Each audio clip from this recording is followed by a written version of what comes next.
wabarakatuh. Sampurasun, wilujeng enjing pamiarsa. Dina acara Kilas Warta nyuguhkeun rofining informasi Ki Sunda keur Balarea.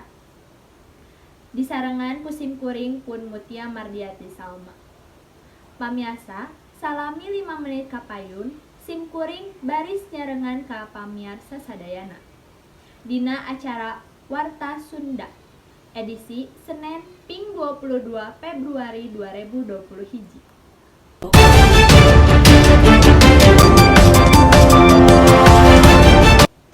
Pamiarsa, Bandung teh euyeup pisan ku kulinerna. Sajabat ti euyeup teh deui pada mie gandrung ku Balarea. Hiji di antaranana nyaeta kupat tahu gempol.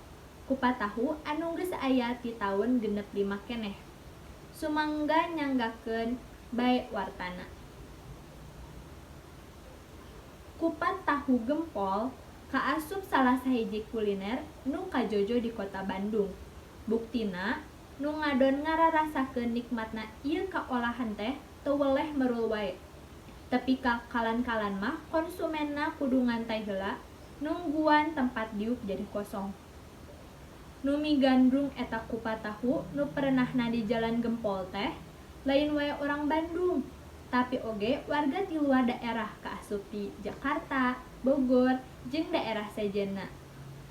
Pajabat jeung artis oge rea anu mikaresep kana ieu kuliner. Nurutkeun katerangan, kupat tahu gempol teh ditaratas ku Hajah Mariah. Ditaratasna lain anyar-anyar tapi ti taun 1865. Mangsa daerah Bandung harengheng keneh sanajan usahana kungsi ngalaman rerendahan alatan ku kaayaan nagara. Ieu kuliner tetep ngadeg jeung mekar tepi ka ayeuna. Samalah kadienakeun teh beuki sohor jeung pada mie gandrung bae. Anu ngokolakeunana geus baganti sababaraha kali.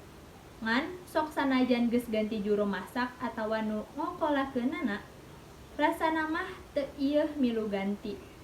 Rasana angger cara mimiti dijieun ku nu naratasna.